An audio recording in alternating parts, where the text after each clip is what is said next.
ये आज थोड़ा सा डिस्टरबेंस रहेगा पीछे से। बट आज की जो मुरली है वो बहुत गहरी और बहुत ही अच्छी मुरली है, तो उसको धीरे धीरे पढ़ेंगे। और इससे हम ये भी अंदाजा लगा सकते हैं कि देखिए, जो भविष्य में श्री कृष्ण होगा, श्री कृष्ण इतना आनंद में इसीलिए रहता है क्योंकि उसके पास ज्ञान भरपूर है। तो ये वाणी भी हमें जितनी जितनी समझ आती है, उतना ही हम समझ सकते हैं कि हमारी अवस्था कितनी अच्छी है और हम वहां पे कितने करीब होंगे। तो बाबा ने ये 30 मार्च की वाणी है, और ये रिपीट है 14/4/1994 की। और इसका टाइटल है स्नेह का रिटर्न है, स्वयं को टर्न करना। तो आज स्नेह और शक्ति मूर्त बाप दादा अपने चारों ओर के स्नेही बच्चों को देख रहे हैं। जितनी सभा साकार में है, माना जितने सामने बैठे हैं, ओम शांति भवन में सामने बैठे हैं, उससे भी ज्यादा आकारी रूप की सभा है। उससे बहुत सारे बच्चे उससे ज्यादा आकारी यानी फरिश्ते रूप में उसको अटेंड कर रहे हैं, जो सामने तो नहीं है मगर अटेंड कर रहे हैं। सर्व साकार रूपधारी व आकार रूपधारी बच्चों को बाप दादा स्नेह की भुजाओं में समाये हुए हैं। जितने भी बच्चे हैं वो बाबा की भुजाओं में समाये समाये हुए हैं। स्नेह की भुजाएं कितनी बड़ी हैं। चारों ओर के सभी बच्चे स्नेह की भुजाओं में ऐसे समा जाते हैं जैसे नदी सागर में समा जाती है। देखिए बाबा कैसे संबोधित करते हैं कि सारे के सारे बच्चे ऐसे समाये हुए हैं जैसे नदी सागर में समा जाती है। ऐसे हम बाबा के साथ, बाबा के उसमें स्नेह की बुझाएं, स्नेह का सागर बेहद है। सभी बच्चे चाहे नंबरवार भी हैं, क्योंकि सारे बच्चे अपने अपने हिसाब से पुरुषार्थ करते हैं, तो नंबर तो है, लेकिन स्नेह में सब बंधे हैं। तो है सारे के सारे स्नेह में, किसी को भी पता है, कोई धीरे धीरे और उसको एक्सप्लोर कर रहा है। सर्व बच्चों में बाप दादा का स्नेह समाया हुआ है। स्नेह की शक्ति से ही सभी आगे बढ़ते जा रहे हैं। ये जो ज्ञान में भी हम आगे बढ़ते हैं, वास्तव में उसका सबसे बड़ा जो बेस होता है कि जितना जितना हमें बाबा से स्नेह अनुभव होता है, उतना तेजी से हम आगे बढ़ते हैं। स्नेह की उड़ान सर्व बच्चों को तन से व मन से, दिल से बाप के समीप लाती है। जो हम बाबा से मिलने भी मधुबन जा पाते हैं, बाबा ने कहा वो बाबा से स्नेह है तब आ पाते हैं, अगर वो स्नेह ना हो तो नहीं आ सकते।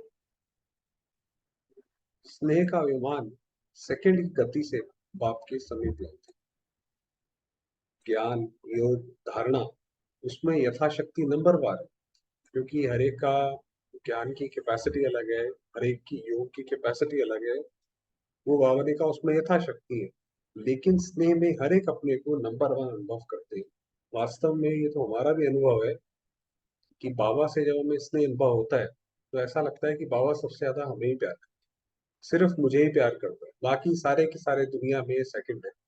तो ये बाबा ने बात बोली कि अपने को नंबर वन अनुभव करते हैं।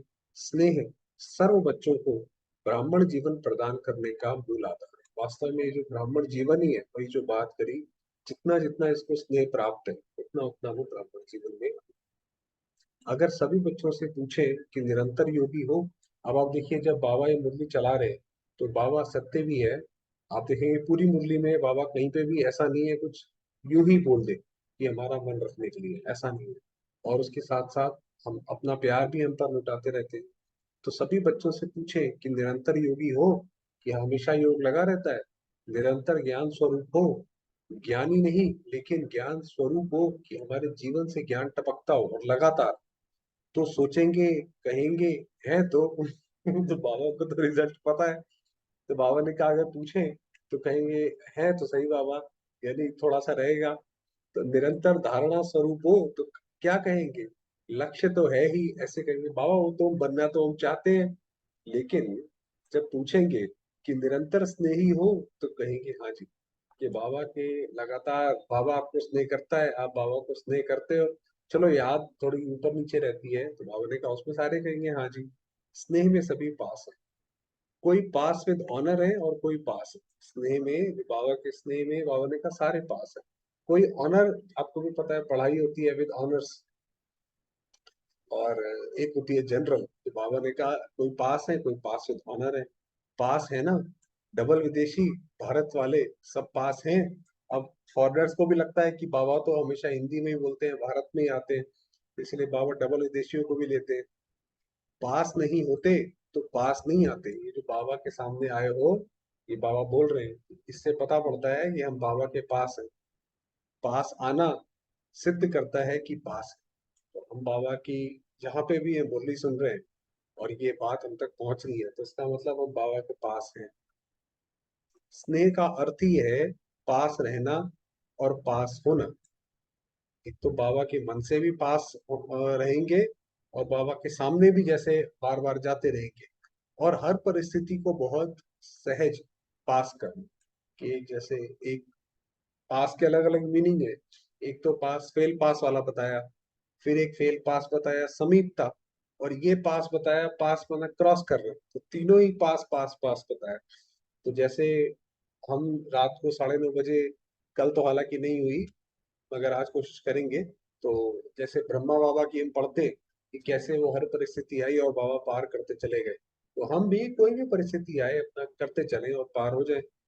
तो सभी तीनों में पास होना, पास करना भी सहज है ना, कि पास करने में कभी मुश्किल कभी सहज है, पास रहने में तो आनंद ही आनंद है। ये बाबा ने कहा पास रहने में बाबा के पास जितना आप रहेंगे, सारी चिंताओं से फारिग ऐसा महसूस होगा कि मुझसे ज्यादा लकी और कोई नहीं है। और पास करना, इसमें नंबर वन, यह सब नंबर वन है। पास करना, जो परिस्थिति पास करनी होती है। देखो, नंबर वन नहीं कहते हैं, सभी चुप हो गए माना समथिंग है, क्योंकि यह तो बाबा, वो तो सब जानता है कि सारे तो नंबर वन है नहीं, हर एक के अंदर कुछ ना कोई कमी है। लेकिन समय प्रति समय स्नेह की शक्ति से पास करना भी इतना ही सहज हो रहा है, और होना ही है, जैसे पास रहना सहज है। तो धीरे धीरे जब हम उसको प्रैक्टिस करते जाते हैं, फिर परिस्थितियों को भी पार करना हम समझ जाते हैं कि उसको कैसे पास करा जाता है। तो बाबा ने कहा वो होगा। और जैसे पास रहना सहज है, वैसे जब पास करना सदा सहज हो जाएगा, तो पास होना क्या, पास हुए ही। माना कोई समझे कि भाई अभी हमसे पुरुषार्थ नहीं हो रहा, या पुरुषार्थ के लिए समय कम है, तो हम सबने बनना तो है, हम सबने ही पवित्र होकर ही जाना है। और अगर हम ये कहते हैं हमसे पुरुषार्थ नहीं होता है, या हमें लगता है समय कम है, इसका मतलब ये है, अगर कोई कहता है हमसे पुरुषार्थ नहीं हो रहा, इसका मतलब वो कहता है मैं सजाओं से बनूंगा। अब मुझे सजाओं से बनने के लिए मैं तैयार हूँ। भाई समय क्या कम है, सजाएं भी तो बनाएंगी ना, तो बनेंगे तो सही, या तो सजाओं से या अपने पुरुषार्थ से, तो अपने पुरुषार्थ से बन जाओ। बाबा ने कहा ये समझो कि पास हुए ही पड़े हैं। ये तो क्योंकि बाबा के साथ है, ये तो पक्का निश्चय है कि पास हुए ही पड़े हैं। सिर्फ रिपीट करना है भाई, हर कल्प हम होते हैं, ये तो हर कल्प का काम है।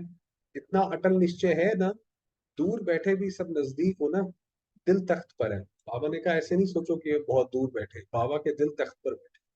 कोई नैनों के नूर है, कोई दिल तख्त नशीन है, बाबा के दिल के है पास। कोई नजदीक नयन है और कोई दिल है। आप सभी ओम शांति भवन में नहीं बैठे हो, लेकिन बाप दादा के दिल तख्त पर, या नैनों में नूरे रत्न बंद समाये हुए। बाबा ने कहा ऐसे आप बाबा के वहां बैठे हो, अपने आप को वहां देखें, या तो बाबा के दिल तख्त पर, या बाबा के नैनों में समाया हुआ, कभी दूर नहीं होता, बिल्कुल बाबा के पास है। इस वर्ष क्या करेंगे, कहने में तो कहते हो कि इस वर्ष के मिलन की अंतिम बारी है। अब देखिए बाबा ने ये जो है सीजन का अंत होगा, अब इसको बाबा ने क्या बोला आगे कि ये अंतिम बारी है, लेकिन अंत आदि की याद दिलाता है। तो अंत जब भी होता है, अंत में हमें भी ऐसे ही पता पड़ेगा, जब विनाश हो रहा होगा तो हमें आदि याद आएगी। आदि मध्य की याद दिलाता है, लेकिन अंत आदि की याद है, कि अब ये कुछ नया शुरू होने वाला है। अब ये जो सीजन खत्म हो रहा है, तो अंत नहीं लेकिन आदि है। बाबा ने कहा ये शुरुआत है, ऐसे नहीं सोचो सीजन खत्म हो रहा है। तीव्र गति के उड़ान की आदि है। अब बाबा का सीजन खत्म हुआ, अब हमें तीव्र गति की उड़ान भरनी है। जो अनादि रफ्तार है, अनादि स्वरूप है, आत्म स्वरूप। तो अनादि स्वरूप की रफ्तार क्या है, बाबा ने पूछा, ये जो तीव्र गति की रफ्तार या अनादि स्वरूप की रफ्तार क्या है, कैसी है हमारी, क्या हम बनते जा रहे हैं, अपने अनादि स्वरूप में आते जा रहे हैं, कितनी तेज रफ्तार है। आजकल के भिन्न भिन्न साइंस के साधनों के तीव्र गति से भी तीव्र गति, बाबा ने कहा आज देखिए साइंस कितनी तरक्की कर गई है। कोई भी चीज पता भी नहीं पड़ता, इतनी जल्दी जल्दी तैयार हो जाती है। तो बहुत जल्दी कर गई है। साइंस के साधनों की रफ्तार, फिर भी साइंस साइंस द्वारा रफ्तार को कट भी कर सकती है, पकड़ भी सकती है, लेकिन आत्मा की गति को कोई अभी तक ना पकड़ सका है ना पकड़ सकता है। तो बाबा ने कहा साइंस तो चलो रिफाइन होती जाती है, उसकी रफ्तार बढ़ती जाती है, मगर जो हमारी आत्मा की रफ्तार है, वही जो बात करी कि हम कितनी जल्दी अपने गंतव्य पर, अपने उद्देश्य पर जो रखते हैं बुद्धि में, वो हम पहुंचेंगे, उसकी रफ्तार सबसे ज्यादा तेज है। उसको सिर्फ हम ही खुद रोक सकते हैं और दूसरा कोई रोक नहीं सकता। इसमें ही साइंस अपने को फेल समझती है। तो वहां वो तो साइंस से भी ज्यादा है। और जहां साइंस फेल है, वहां साइलेंस की शक्ति से जो चाहो वो कर सकते हो। बाबा ने कहा जहां साइंस फेल होगी, वहां पे साइलेंस आएगी। ये बहुत गहरी बात है। इसके ऊपर गहन मनन करने की बात है कि कैसे ये बात यूज कर सकते हैं कि जहां साइंस नहीं है वहां साइलेंस है। तो आत्मशक्ति की उड़ान की तीव्र गति की आदि करो, चाहे स्व परिवर्तन में, चाहे किसी की भी वृत्ति परिवर्तन में, चाहे वायुमंडल परिवर्तन में, चाहे संबंध संपर्क के परिवर्तन में अभी तीव्र गति ला। तो बाबा ने कहा हर चीज में जितना जोर हो सकता है अब लगा दो। बाबा साथ है, समय भी कम है, बिल्कुल आखिरी के आखिरी में आके बैठे हैं। अपने में जो परिवर्तन करना है वो अभी ले आओ। किसी और की वृत्ति परिवर्तन करनी है, उसे सहयोग चाहिए, योग लगा के कर दो, या वायुमंडल या संबंध संपर्क में करना है कर लो। तीव्रता की निशानी है सोचा और हुआ। तो बाबा ने कहा जितना जितना आप वो प्रैक्टिस करते जाओगे, उतना उतना वो चीज आपको समझ आती जाएगी कि योग से किसी की बुद्धि कैसे परिवर्तन करते हैं, अपना अपने में स्व परिवर्तन कैसे लाते हैं। ऐसे नहीं सोचा तो है, हो जाएगा, नहीं, सोचा और हुआ, संकल्प बोल और कर्म तीनों श्रेष्ठ साथ साथ, ये स्थिति हमें प्राप्त करनी है। कि जब आप जैसे जैसे आत्मा की स्थिति आगे बढ़ती जाएगी, तो वो जो सोचेगी वही होता जाएगा, व्यर्थ को। और बाबा ने ये भी बताया आगे मुरली में कि व्यर्थ अगर आएगा तो वो कैसे आएगा, और उसको आप काटो तो कैसे काटो, ये भी बाबा ने बताया। व्यर्थ को और उल्टे संकल्प को चेक करो तो उसकी गति बहुत फास्ट होती है। आप देखिए जब भी कोई ऐसे कोई विकारों की कोई प्रवेशता या उनका तूफान आता है, काम क्रोध लोभ मोह अहंकार, तो आप देखोगे उनकी जो है गति बहुत तेजी तेजी से संकल्प आते जाएंगे। अभी अभी संकल्प आया, अभी अभी बोल लिया, अभी अभी कर भी लिया। संकल्प बोल कर्म इकट्ठा इकट्ठा बहुत फास्ट होता है। किसी को क्रोध ही आया मान लीजिए, तो जो आता जाएगा बोलता जाएगा, आता जाएगा बोलता जाएगा, तो इतनी जल्दी जल्दी होगा। उसकी गति का जोश इतना तीव्र होता है, जो श्रेष्ठ संकल्प कर्म मर्यादा ब्राह्मण जीवन की महानता का होश समाप्त हो जाता है। तो जो जो भी कोई, ये तो मुझे लगता है कि सबको ये होगा कि जब भी लोभ मोह ऐसा होता है, तो जब उस विकार का प्रभाव होता है, फिर तो इतनी जल्दी जल्दी होता है और ये सोचने का भी समय भी नहीं मिलता कि हम ब्राह्मण आत्मा है, महान आत्मा है, बाबा ने हमारे लिए क्या क्या बोला। व्यर्थ का जोश, सत्यता का होश, यथार्थता का होश समाप्त कर देता है। उस वक्त तो लगेगा भाई यही जो हम कर रहे हैं ये सब कुछ सही है, इस वक्त तो डांटना ही जरूरी है, इस वक्त तो ऐसा करना ही जरूरी है। मोह का भी जब आएगा तो लगेगा ऐसा ही करना चाहिए, इससे तो हम प्यार करते हैं। और कुछ समय के बाद जब होश आता है तब सोचते हैं करना नहीं चाहिए था, यथार्थ नहीं। तो जब कुछ समय के बाद जब वो विकार का वेग ठंडा होगा, तो लगेगा कि अरे नहीं करते तो ज्यादा सही था, ये तो हमने गलत कर दिया। लेकिन उस समय जब जोश होता है, तो यथार्थ की पहचान बदल अयथार्थ को यथार्थ अनुभव करते हैं। उस वक्त तो माया हमारी बुद्धि में रीजनिंग भी ऐसे देगी कि भाई ये काम तो बिल्कुल सही है, ऐसे ही करना चाहिए। तो व्यर्थ का जोश होश को खत्म कर देता है। तो इस वर्ष सभी बच्चे विशेष व्यर्थ से इनोसेंट बनो, कि व्यर्थ आए उसी वक्त उसको काट के खत्म करो, ज्यादा उसको बढ़ने ही ना दो, इनोसेंट हो जाओ, जैसे पता ही नहीं है कि ये व्यर्थ या विकार ये सब क्या होते हैं। जैसे जब आप आत्माएं अपने सतयुगी राज्य में थी, तो व्यर्थ व माया से इनोसेंट थी। जब हम सतयुग में हैं, तो हमें विकारों का पता भी नहीं है, बिल्कुल इनोसेंट है। इसलिए देवताओं को महान आत्माएं सेंट कहते हैं। ऐसे अपने वो संस्कार इमर्ज करो, व्यर्थ की अविद्या स्वरूप बनो। पता ही ना हो कि ये व्यर्थ क्या होता है, विकार क्या होता है। समय, श्वास, बोल, कर्म सर्व में व्यर्थ की अविद्या अर्थात इनोसेंट, किसी में भी हमें पता ही ना हो। जब व्यर्थ की अविद्या हो गई तो दिव्यता स्वतः ही सहज ही अनुभव हो।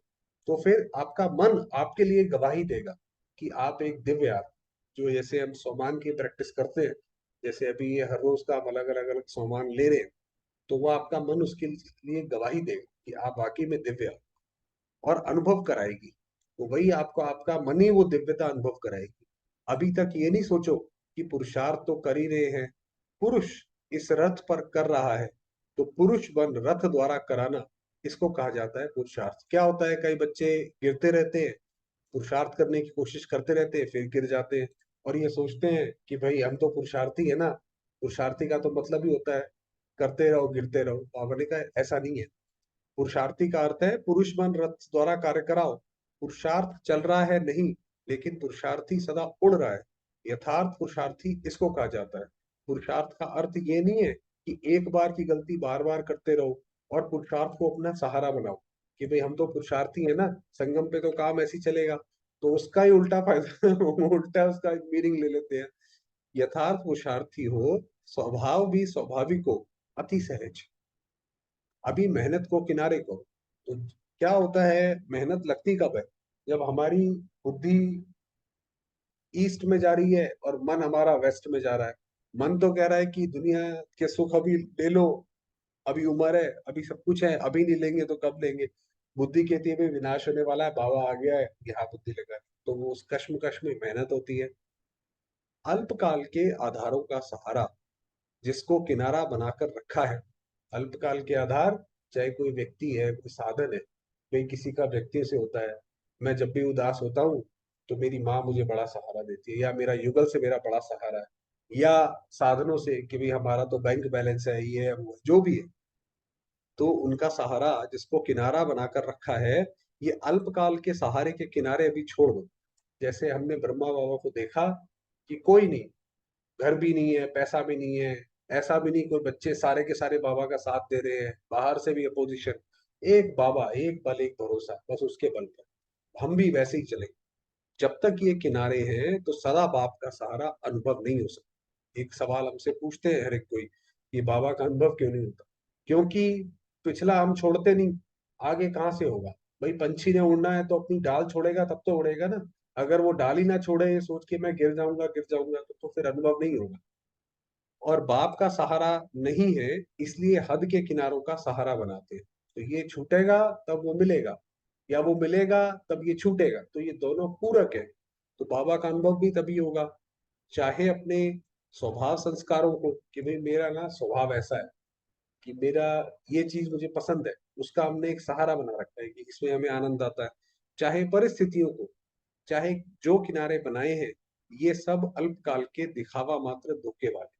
बाबा ने कहा बाबा के अलावा अगर कहीं भी हमारा कोई और सहारा है जिसके ऊपर हमारा मन अटका हुआ है, वो अंत में धोखा मिलेगा उससे।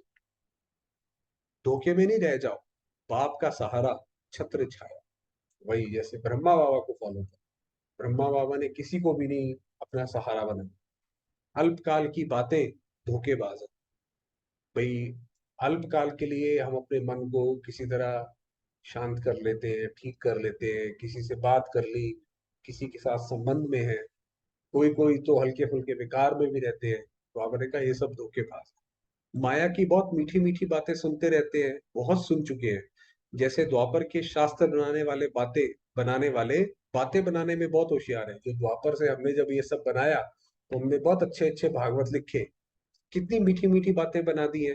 तो बातें नहीं बनाओ बाबा से योग लगा के कहते हैं, कई लोग पुरुषार्थ करते हैं, ऐसे करते हैं कि देखो थोड़ा सा ही पुरुषार्थ करो, ज्यादा ना करो। ज्यादा करोगे इधर से परेशानी, माया की परेशानी, घर वालों की परेशानी यहाँ से ऐसे आएगी। थोड़ा थोड़ा करते रहो। तो बाबा ने कहा ये बातें बाबा के सामने नहीं बनाओ। बातें बनाने में सब एक दो से होशियार है।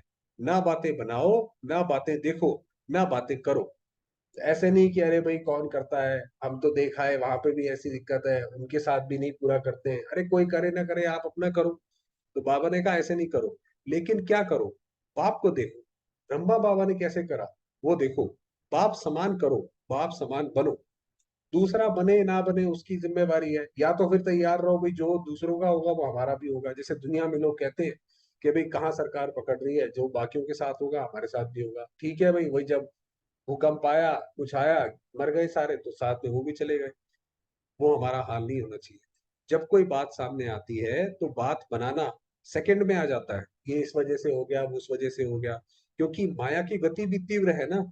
ऐसे सुंदर रूप की बात बना देती है जो सुनते बाप को तो हंसी आती है, लेकिन दूसरे प्रभावित हो जाते हैं। भाई हम आपको क्या बताएं, हमें ऐसी जगह जाना पड़ा, वहां पे तो देखो ऐसा नहीं कर सकते थे, तो हमने ये श्रीमत का पालन नहीं किया। बोल तो दूसरे भी ऐसे ही प्रभावित हो जाते हैं, दूसरे कहते हैं हाँ बोलते तो ठीक है, बहुत अच्छा है, बात तो ठीक है, और स्वयं को भी ठीक लगते हो।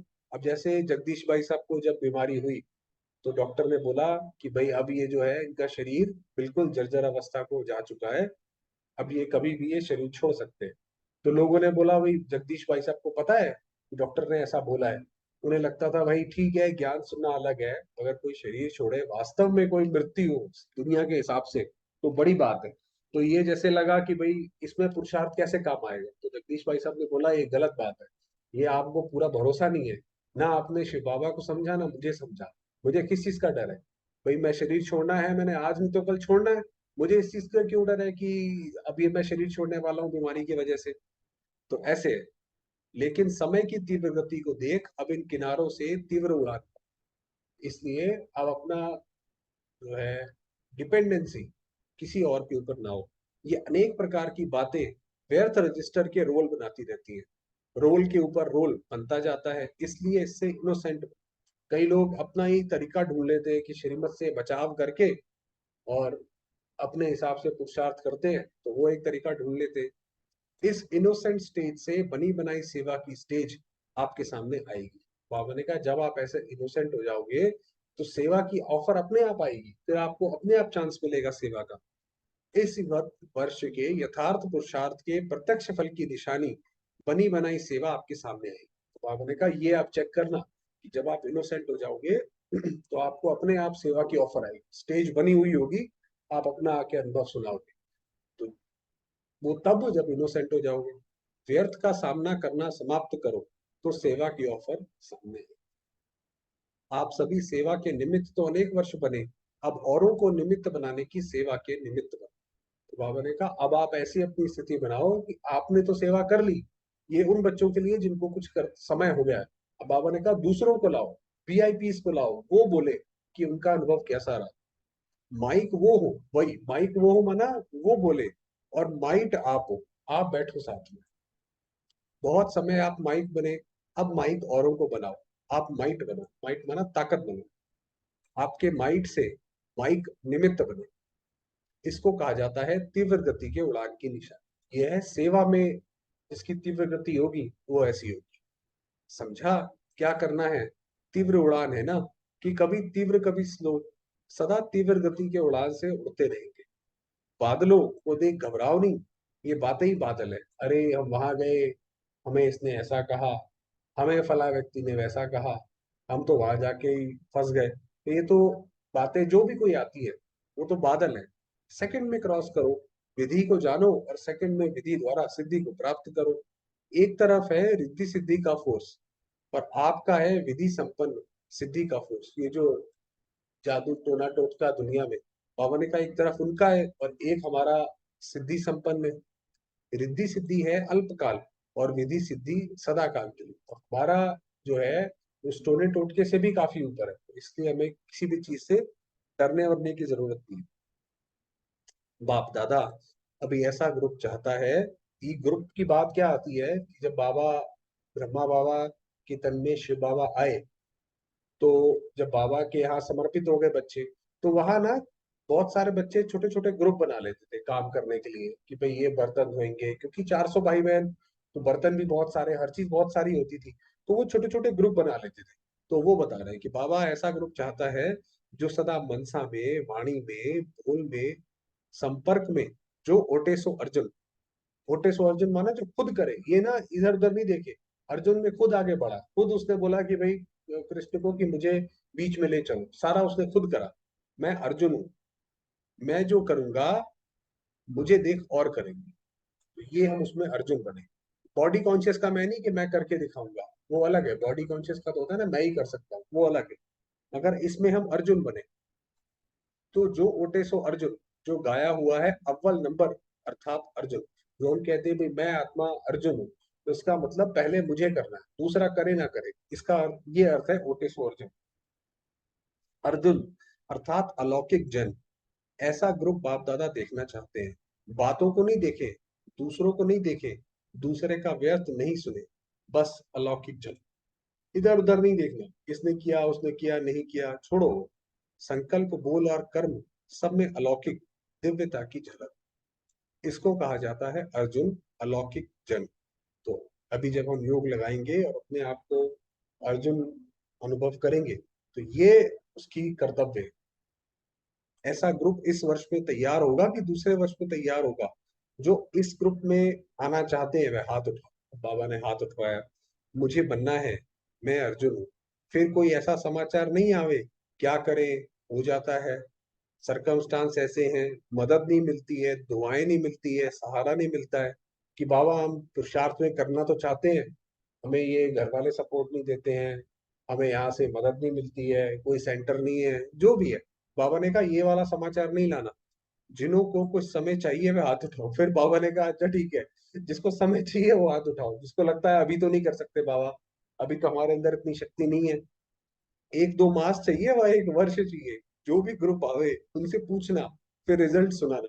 बाबा ने ये काम दिया कि जो भी आए उनसे पूछो कि कितना समय चाहिए।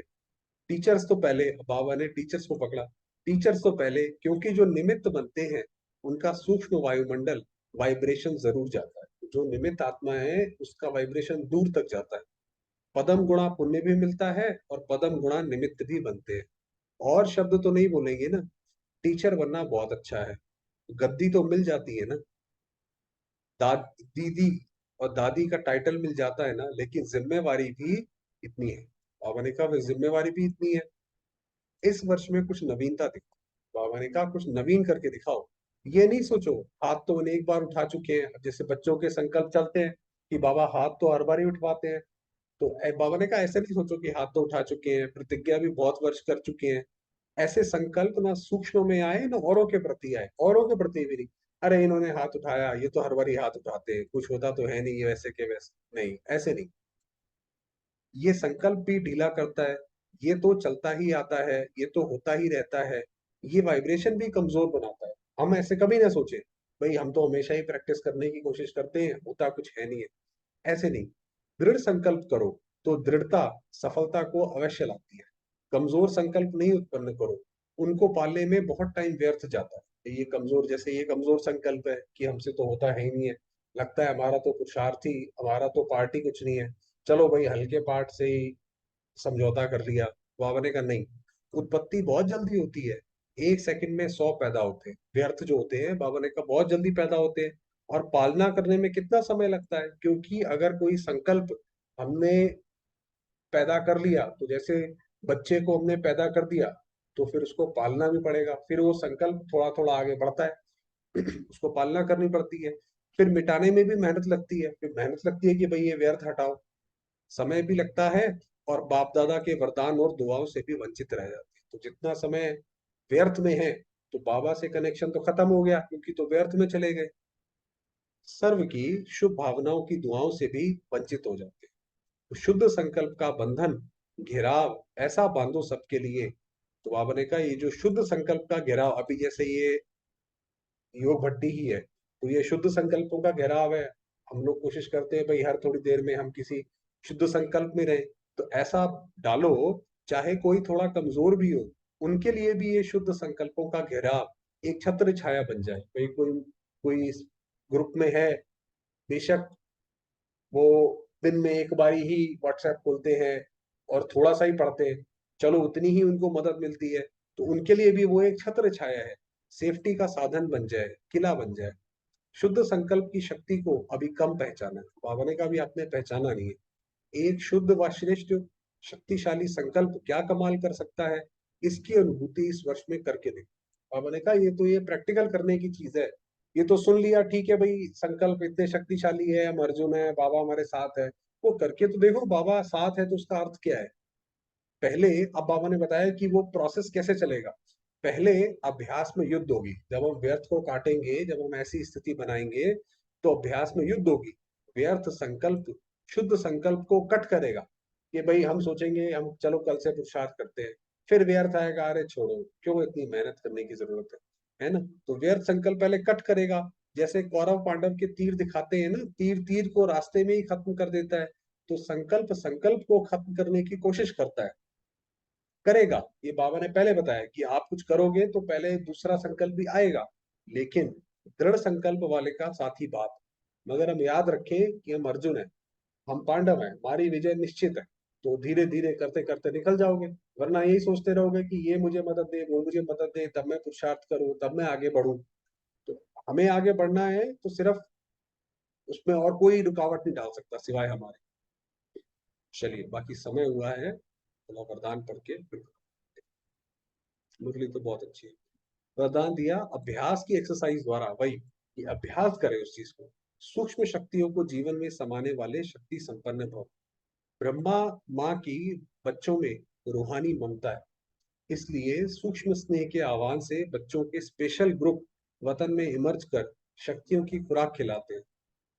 जैसे यहाँ घी पिलाते थे और साथ साथ एक्सरसाइज कराते थे, ऐसे वतन में भी घी पिलाते, अर्थात सूक्ष्म शक्तियों की चीजें देते हैं।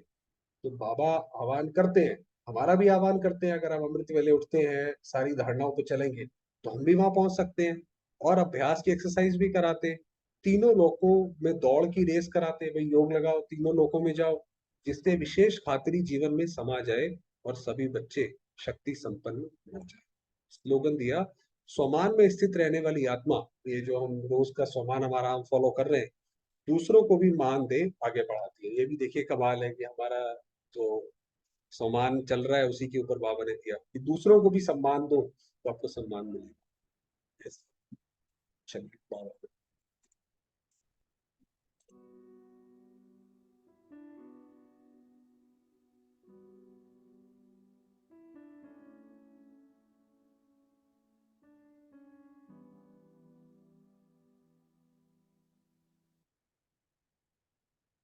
देखेंगे स्वयं को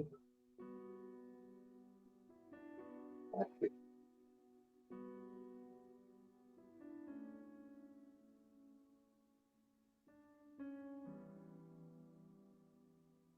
मैं आत्मा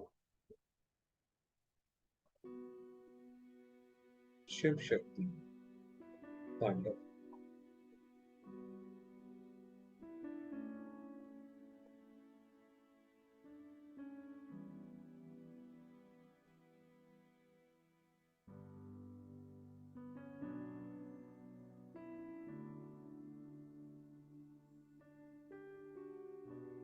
शिव बाबा गीता ज्ञान दाता,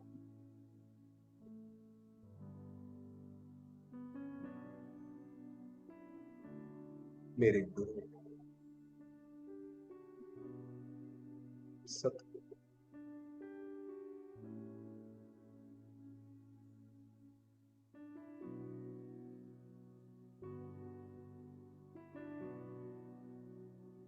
मैं आत्मा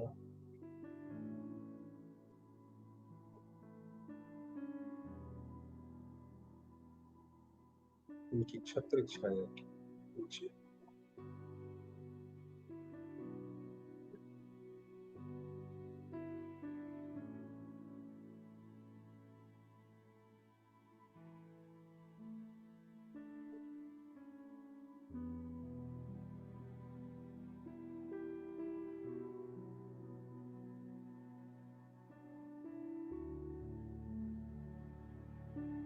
बाबा के स्नेह में समाये।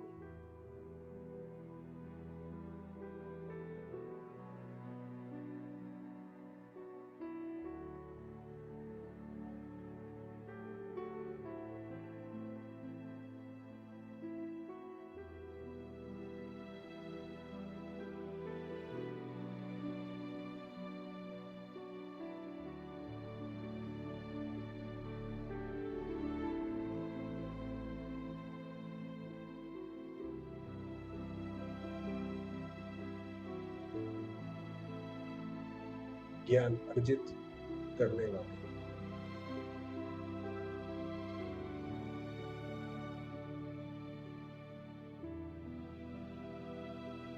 अर्जुन